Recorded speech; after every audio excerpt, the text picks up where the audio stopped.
उसकी साधना जितनी है वो कभी नष्ट नहीं हो सकती। चाहे जितना बड़ा पाप बन जाए, उस पाप का उसे दंड भोगना पड़ेगा, लेकिन उसकी साधना नष्ट नहीं होगी।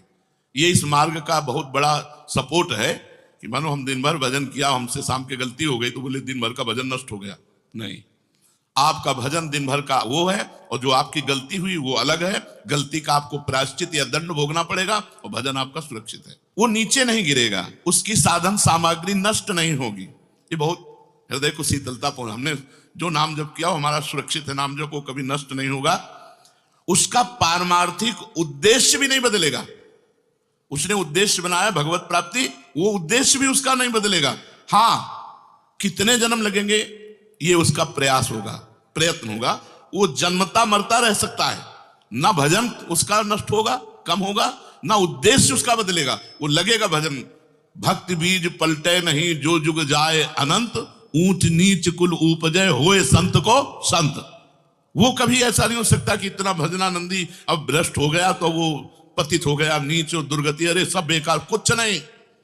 जो गलती हुई उसका दंड मिलेगा, और जहां से वो भजन कर रहा है वहीं से उसकी भजन की स्थिति आगे बढ़ेगी।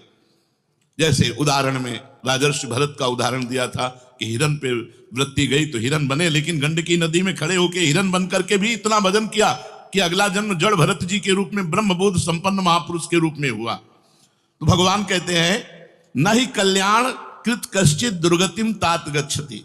अर्जुन, हे तात, बहुत प्यार भरा संबंध है, उसकी दुर्गति नहीं हो सकती। जो मेरा थोड़ा भी भजन किया है उसकी दुर्गति नहीं हो सकती। साधक के लिए बहुत ही पॉइंट के आश्वासन की बात कह रहे हैं कि थोड़ा भी भजन किया तो उसकी दुर्गति नहीं हो सकती, और अगले जन्म में परमात्मा प्राप्ति की लालसा इतनी प्रबल होगी कि वो इंद्रियों मन को वश में कर लेगा। इस जन्म में जो चूक हुई वो अगले जन्म में सुधार लेगा। उसकी दुर्गति नहीं होने का तात्पर्य है कि जो मनुष्य कल्याणकारी कार्य में लगा हुआ है, जिसके लिए मनुष्य शरीर मिला है, वो कार्य कर रहा है, भजन कर रहा है, सत्संग कर रहा है, स्वाध्याय कर रहा है, ठाकुर सेवा कर रहा है, वो अपने असली कार्य में लगा हुआ है, पर उसका मन चलायमान है, उसकी इंद्रियां चलायमान, तो उसकी दुर्गति नहीं होगी। कारण कि उसका ध्येय चिन्मय तत्व भगवान में है, इसलिए उसका पतन नहीं हो सकता।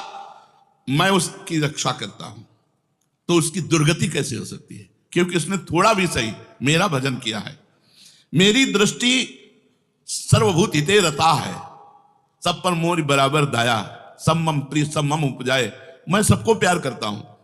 फिर जो मनुष्य मेरी तरफ चल पड़ा, अपना किसी तरह से कल्याण परम हित मानकर मेरी तरफ चल पड़ा, तो मैं उसे सबसे ज्यादा प्यार करता हूं। फिर मैं जिसे प्यार करता हूं उसकी दुर्गति कैसे हो सकती है? प्यार तो सबको करता हूं, लेकिन जो अपना मान करके मेरी तरफ चल पड़ा, मेरा भजन करने लगा, उसकी दुर्गति कैसे हो सकती है? मेरा वो समझे न समझे, उससे वास्तविक संबंध तो है ही। ममई वांसो जीव लोके जीव भूता सनातना। वो भले भगवान से संबंध ठीक नहीं लगा पा रहा, लेकिन भगवान तो जान रहे मेरा संबंधी है, मेरा अंश है। ये संसार के साथ उसका वास्तविक संबंध नहीं है। उसने मेरे साथ इस वास्तविक संबंध को, असली लक्ष्य को उसने स्वीकार किया कि अब इस जन्म में भगवान को प्राप्त करना चाहता हूं, तो चाहे जितना बड़ा गलती पड़ गई, अपराध पड़ गया हो, उससे दुर्गति उसकी नहीं हो सकती। भगवान कह रहे उसका किया हुआ साधन नष्ट नहीं हो सकता। हाँ, वो देखने में मोहित सा लगेगा कि भ्रष्ट हो गया, अब तो कोई भजन साधन नहीं, अब तो भ्रष्ट सा हो गया है, साधन छूटा दिखाई देगा। परंतु ऐसी परिस्थिति में भी मैं उसका साथ नहीं छोड़ता।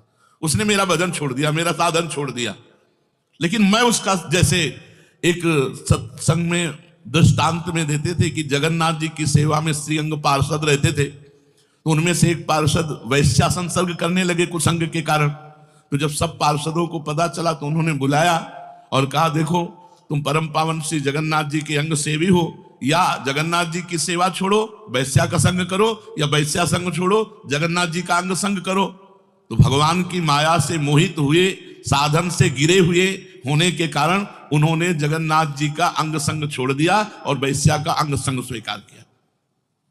आश्चर्य की बात कि जब उनका शरीर पूरा हुआ, वैश्यागामी जो अंग संग सेवी थे, तो जब शरीर पूरा हुआ तो जगन्नाथ जी ने स्वप्न में अपने पार्षदों को आदेश किया कि उसकी अंत्येष्टि क्रिया हमारे पार्षदों जैसी की जाए। तो उनका प्रभु स्वप्न में ही कहा कि प्रभु, उन्होंने तो आपको छोड़कर वैश्या को स्वीकार कर लिया था।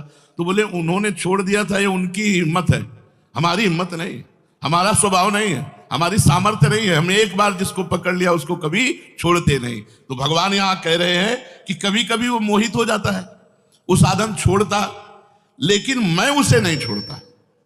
ये खास बात समझो, मैं उसे नहीं छोड़ता।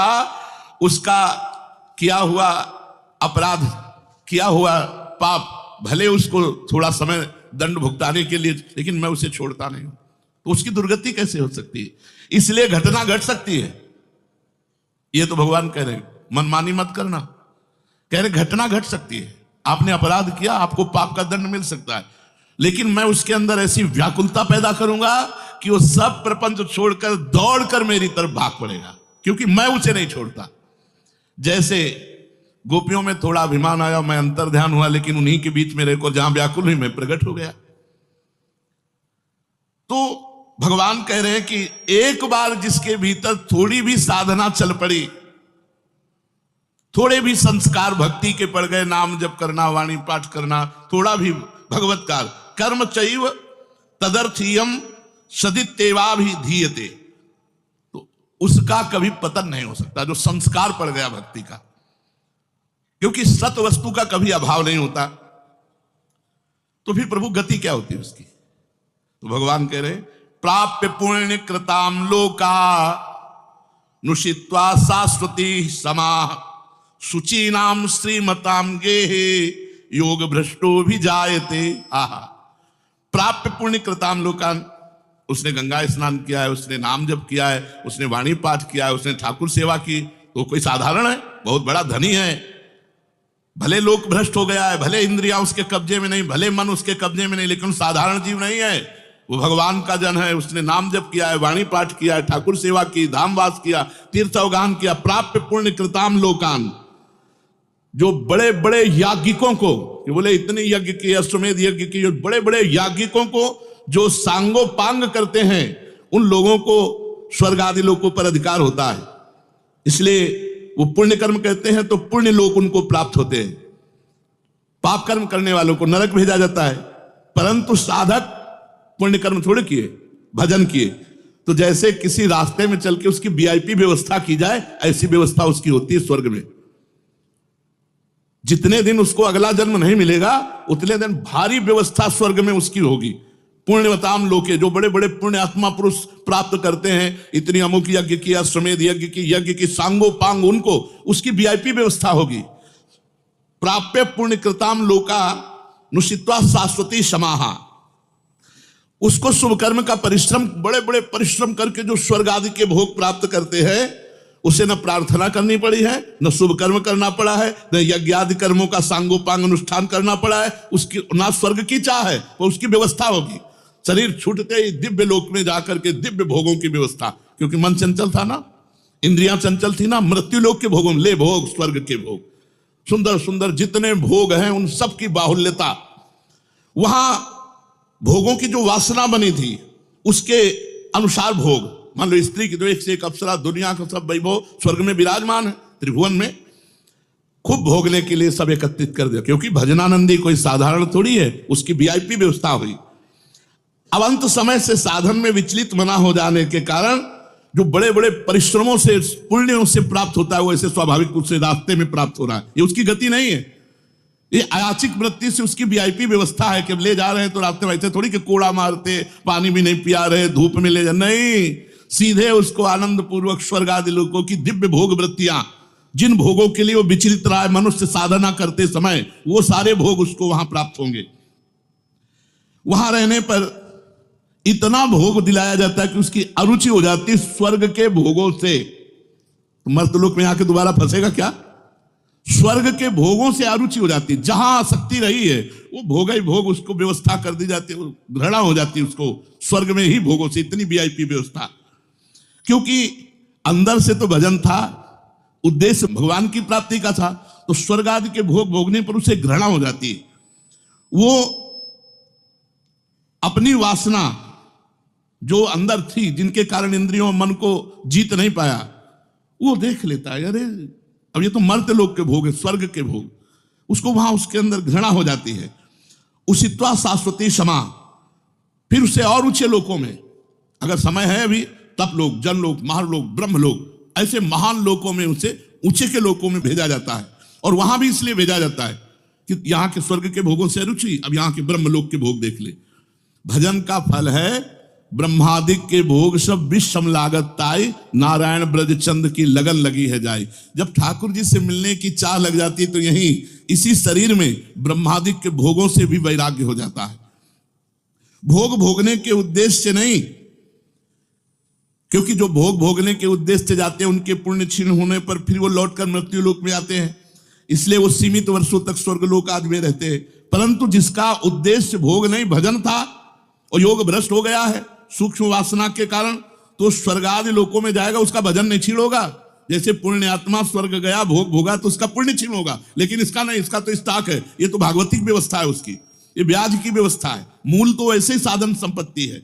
देख लो, कोई घाटे का सौदा नहीं, वीआईपी व्यवस्था होगी। मरने के भी बाद अगर चूक हो गई तो, और चूक ना हुई तो सीधे निकुंज चलना है। वैसे यहां चूक हो जाए तो भी निकुंज जाना है, क्योंकि वृंदावन धाम है ना। अगर यहां शरीर छूटेगा तो यहां स्वर्ग थोड़ी ले जाएंगे, देवताओं का प्रवेश है नहीं, यहां तो वृंदा सखी सहचरियों का है। वो बहुत वर्षों तक उसके भोग सुविधा की सीमा नहीं रहती, ऐसी व्यवस्था होती है। अच्छा, जो भोग भोगने के उद्देश्य से ऊंचे लोकों में जाते हैं उनको फिर पतित होना पड़ता है, लेकिन ये योग भ्रष्ट जब ऊंचे लोकों में जाता है तो पतित नहीं होता, उसकी साधन संपत्ति प्रकाशित रहती है ज्यों की त्यों, और उसका सद्भाव जागृत रहता है। सब मिथ्या है, भगवान मिथ्या करवाते करवाते ब्रह्मलोक तक के भोगों का मिथ्या। अब उन सुख भोगों को भोगने के बाद सुचि नाम श्रीमताम गेहे योग भ्रष्टो भी जाते। अब यहां जब प्रकट हुआ, कब उसका जन्म होगा? कोई सीमा रखी जाती है? अरुचि, अरुचि सीमा रखी जाती है। जब तक उसे भोगों में अरुचि नहीं होगी तब तक ऊपर के लोगों को भोगों में उसे रखा जाएगा। नरक वरक तो जाने की बात नहीं, वीआईपी भोग। जब अरुचि हो गई, अरुचि होगी ही, क्योंकि वो भगवान का भजन करता रहा है। वो ऐसा नहीं कि अब विश्राम मान ले कि अब अप्सरा मिल गई, विमान मिल गया, स्वर्ग मिल गया, अब यही नहीं। उसकी यात्रा नहीं रुकेगी, उसका भजन उसको कचुटेगा, उसके अंदर जलन पैदा होगी, अशांति हो जाएगी। ये सब भोग नहीं चाहिए, मुझे भगवान चाहिए, चलो ब्रह्मलोक। वहां भी ये नहीं चाहिए। तो अब सुचि नाम श्रीमताम गेहे योग भ्रष्टो भी जायते। अब योग भ्रष्ट जब मृत्यु लोक में लौटा तो जगत पूज्य घर में पैदा हुआ। जगत पूज्य घर में श्रीमान, सारा संसार जिसे झुके, ऐसे घरों में पैदा, उच्च कुल, भक्ति संपन्न। श्रीमान का मतलब होता है, एक लौकिक शब्द होता है वैभव संपन्न, लेकिन भागवतिक वैभव संपन्न महापुरुषों के घर में उसका जन्म होता है। और लौटने का कारण जो है, उस कारण को भगवान जानते हैं, उसकी बहुतायत कर देते हैं।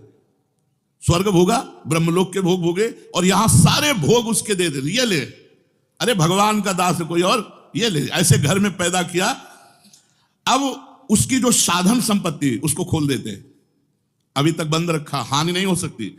अब जे भी जन्म हुआ, जैसे अपने लोग, अब जे भी स्कूल जाते, स्कूल से पढ़ के आते, लगता है माँ नहीं टिकेगी, पिता नहीं टिकेंगे, सब मरेंगे, तो मेरा साथी कौन है, मेरे जीवन का लक्ष्य क्या है, क्या यही उद्देश्य है?